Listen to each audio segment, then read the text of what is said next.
Bien-aimé, jamais un homme ne peut être élevé en passant le temps à rabaisser les autres. Jamais un homme ne peut être béni lorsqu'il passe le temps à salir la réputation des autres. Dieu ne nous a pas bénis et Dieu ne nous appelle pas à vivre en concurrence, mais Dieu nous appelle à vivre en complémentarité.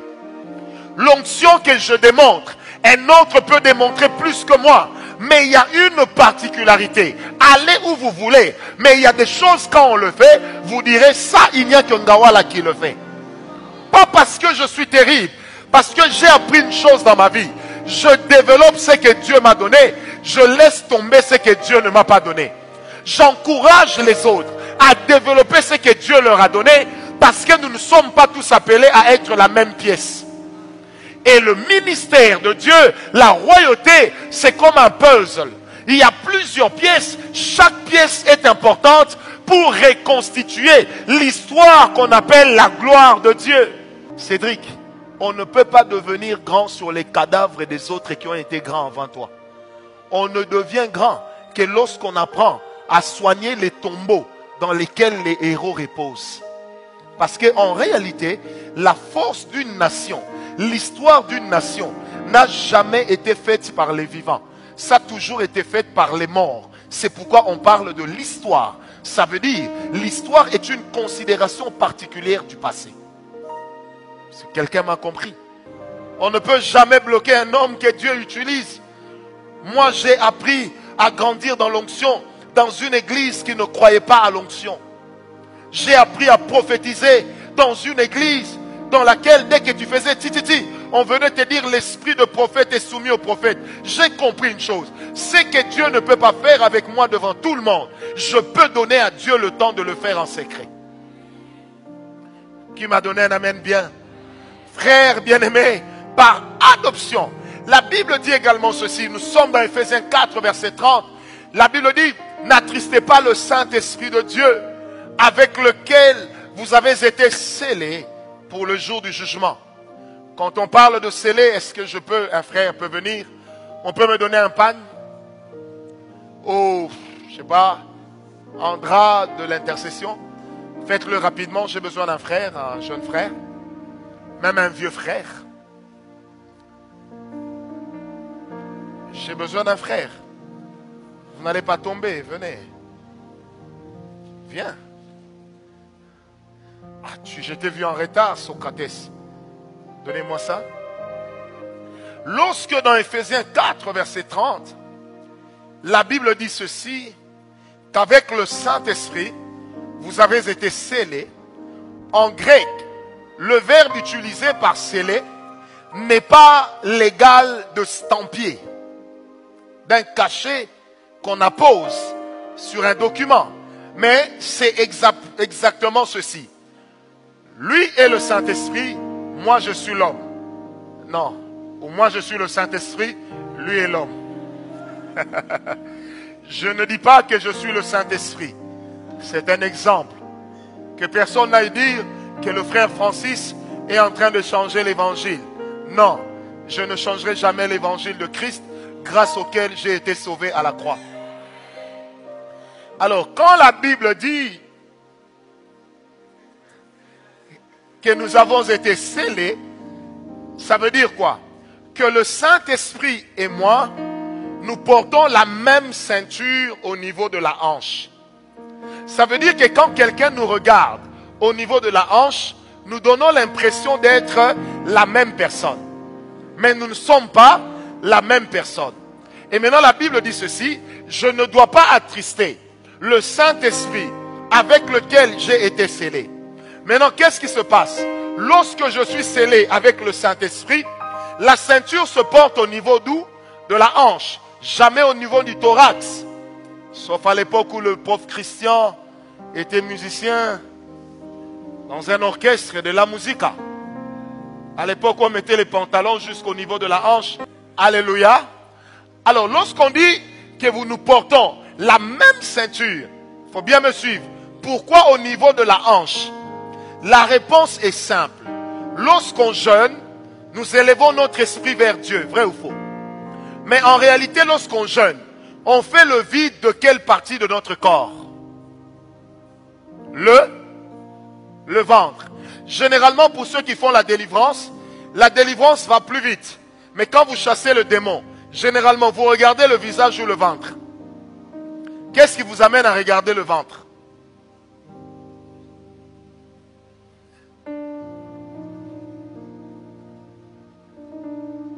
Oh, Rudy.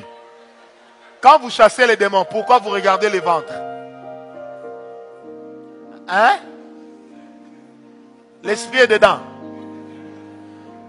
Donc quand quelqu'un te poignarde, s'il y a un trou au ventre, l'esprit sort. Pourquoi est-ce que généralement nous regardons dans le ventre? Parce que nous sous-entendons d'une manière humaine que la vie de l'homme se trouve à l'intérieur de lui. Et la partie qui est la plus intérieure de l'homme, c'est généralement représenté par le ventre. L'onction royale, c'est une autorité qui se démontre. Ce n'est pas une autorité chrétienne qui se négocie. On ne négocie pas avec l'onction royale. Ou on l'a, ou on ne l'a pas. Vous voyez mon ombre? Ça c'est mon ombre. Hein? Vous voyez, quand mon ombre va arriver à son niveau, l'onction qui est sur moi va la toucher. C'est arrivé à son niveau, n'est-ce pas? Ça va la toucher. Je n'ai pas besoin de prier. Je suis fils par adoption. Je démontre que c'est que j'ai reçu de qui? De mon Père. C'est pourquoi Jésus pouvait dire, mon Père agit, moi aussi je fais quoi? J'agis. Et si mon Père agit, on ne le voit pas, parce qu'il est mystérieux. Moi j'agis, on me voit, parce que je suis un homme. Mais en qui l'onction de Dieu fait quoi? Habite. Amen. Est-ce que ça marche? Vous êtes combien? 1, 2, 3, 4, 5, 6, 7, 8, 9, 10, 11, 12, 13, 14. On va s'arrêter avant bonheur là-bas. Les 14 ici, l'onction va les toucher au même moment. Est-ce que vous comprenez? C'est ça aussi l'autorité. C'est ça l'autorité. C'est ça l'autorité. Est-ce que quelqu'un me comprend? C'est comme ça que l'onction travaille. On n'a pas besoin de pousser quelqu'un. Parce que quand l'onction royale est là, elle est capable de se dégager. Vous qui êtes sur la première rangée là-bas, je vais prier, l'onction va les toucher. Ok, on va aller à 4. 1, 2, 3, 4. Que l'onction de Dieu travaille là-bas au-dessus. Je libère cette onction. Qu'elle travaille là-bas. Qu'elle travaille là-bas. Qu'elle travaille encore. Et qu'elle accorde une plénitude. Encore. Recevez-la. Oui, Dieu peut le faire. Parce que l'onction royale, elle se démontre. Est-ce que quelqu'un m'a compris? Toute cette rangée ici, touchez vos chaises. L'onction royale, c'est une autorité de Dieu qui est capable de se libérer. Elle peut se libérer. Moi, je prie pour cette chaise. Enlevez-moi tout ça. Je prie par exemple pour cette chaise. En disant, Père, l'onction est sur moi. Si je m'assieds, c'est que la chaise aussi a reçu ma transpiration. Elle a reçu mon onction. Si je prends ma chaise et que je la colle à sa chaise, l'onction de Dieu va quitter cette chaise. Elle va passer chez elle et elle va aller jusqu'au fond là-bas. Ça a commencé. Dieu est fidèle.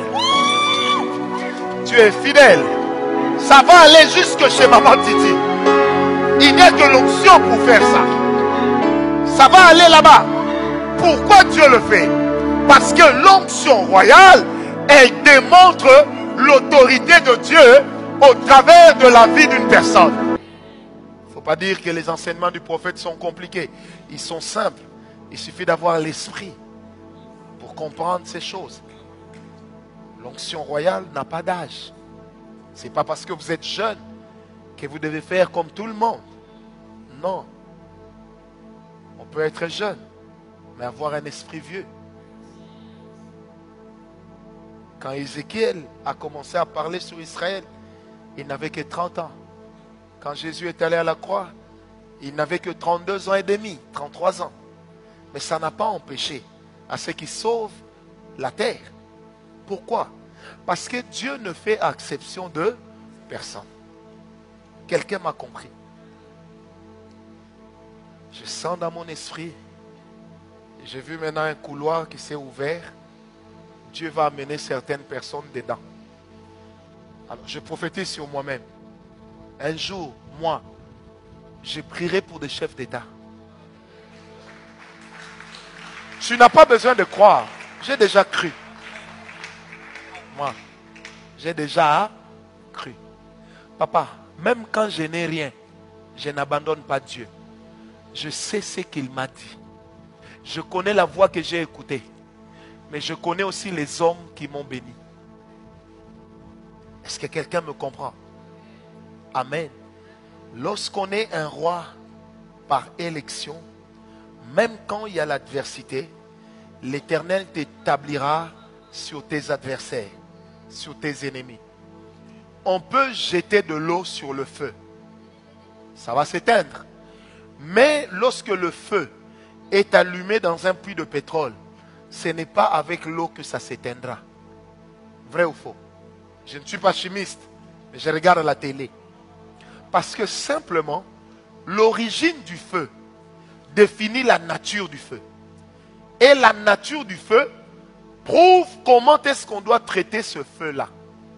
Là où Dieu lui-même a allumé un feu, personne ne peut l'éteindre. Là où Dieu allume un foyer de flamme, personne ne peut l'éteindre. Même s'il y a encore de la fumée, la Bible dit, il n'éteindra pas le roseau qui fume. J'aimerais dire à vous, Église, qui avez l'habitude de parler en mal des hommes de Dieu, de vous moquer des serviteurs de Dieu, laissez Dieu traiter ses serviteurs comme il veut. Ce n'est pas vous qui les avez établis, c'est Dieu. Ce n'est pas vous qui les avez appelés, c'est Dieu. On ne blague pas avec la malédiction. Un homme de Dieu ne peut pas être ton ami parce que vous n'avez pas la même dimension d'onction. C'est pourquoi il y a des gens qui sont maudits. Il y a des gens qui vont dire le Congo est un scandale géologique. Les gens prient. Mais pourquoi les gens n'évoluent pas? Quelle est la qualité que l'église du Congo donne des chrétiens? Les chrétiens congolais sont dans la calomnie, dans la médisance, dans l'impudicité, dans l'adultère, dans la méchanceté. Vous trouvez des chrétiens qui prient dans la même église, qui ne se saluent pas. Vous trouvez des chrétiens qui prient dans la même église, ils savent qu'ils se haïssent. Vous trouvez des chrétiens qui prient dans la même église, qui ne s'aiment pas et ils ne se gênent pas de dire que je ne vous aime pas. Vous avez des prédicateurs qui prétendent servir le même Christ, mais ils bâtissent et ils fondent la gloire de leur ministère en dénonçant les erreurs des autres pour que les fidèles les fuient et viennent vers eux. Mais ce que tu oublies, c'est qu'aucun d'entre nous ne recevra une couronne pour le nombre des fidèles. Chacun recevra la couronne par rapport à la fidélité sur la vision que Dieu lui a donnée.